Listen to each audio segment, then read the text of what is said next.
সবকিছু শেষ হওয়ার আগেই চুক্তিতে আসুক ইরান। উত্তপ্ত ইসরায়েল ইরান সংঘাতের মাঝে ট্রাম্পের কড়া বার্তা।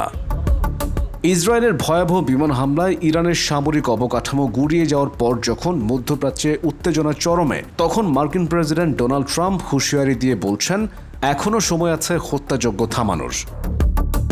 সম্প্রতি ইসরায়েলি বিমান বাহিনীর হামলায় ইরানের রাজধানী তেহরান সহ ৮টি শহর ক্ষতিগ্রস্ত হয়।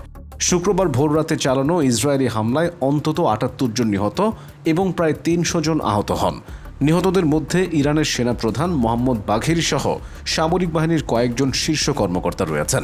এই ঘটনার পর সামাজিক যোগাযোগ মাধ্যমে এক বার্তায় ট্রাম্প বলেন, ইতোমধ্যে ব্যাপক প্রাণহানি ও ধ্বংস হয়েছে, তবে এখনও সময় আছে এই হত্যাযজ্ঞ থামানোর, কারণ পরবর্তী হামলা হবে আরও ভয়াবহ। তিনি ইরানকে উদ্দেশ্য করে বলেন, সবকিছু শেষ হয়ে যাওয়ার আগে একটি চুক্তিতে আসতে হবে। ব্রিটিশ সংবাদ মাধ্যম রয়টার্সকে দেওয়া এক সাক্ষাৎকারে ট্রাম্প জানান, তিনি আগেভাগেই পরিস্থিতি সম্পর্কে অবগত ছিলেন এবং ইরানকে রক্ষার চেষ্টাও করেছিলেন। ট্রাম্প আরও অভিযোগ করেন, তার প্রশাসন বহুবার আলোচনার পথ তৈরি করলেও ইরান পারমাণবিক কর্মসূচি বন্ধে রাজি হয়নি।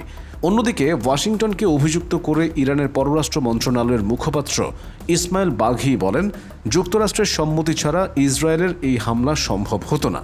তিনি জানান, সাম্প্রতিক হামলার প্রেক্ষাপটে যুক্তরাষ্ট্রের সঙ্গে চলমান পারমাণবিক আলোচনা এখন অর্থহীন হয়ে গেছে। ইরানি সংবাদ সংস্থা তাসনিমকে দেওয়া সাক্ষাৎকারে বাঘি বলেন, অন্য পক্ষ এমনভাবে কাজ করেছে যা সংলাপকে অর্থহীন করে তুলেছে। তিনি আরও বলেন, আলোচনার দাবি এবং একই সঙ্গে ইসরায়েলের মতো জায়নবাদী শাসক গোষ্ঠীকে ইরানের ভূখণ্ডে হামলার অনুমতি দেওয়া একই সাথে চলতে পারে না। এমন দ্বিমুখী আচরণ গ্রহণযোগ্য নয় এবং এটি আলোচনার বিশ্বাসযোগ্যতাকেই প্রশ্নবিদ্ধ করে। রয়টার্সের এক প্রশ্নের উত্তরে ট্রাম্প বলেন, তিনি ইসরায়েলের একজন ঘনিষ্ঠ মিত্র এবং সবসময় তাদের পাশে আছেন, তবে এই উত্তেজনা পূর্ণমাত্রার যুদ্ধের দিকে গড়াবে কিনা সে বিষয়ে তিনি উদ্বিগ্ন নন।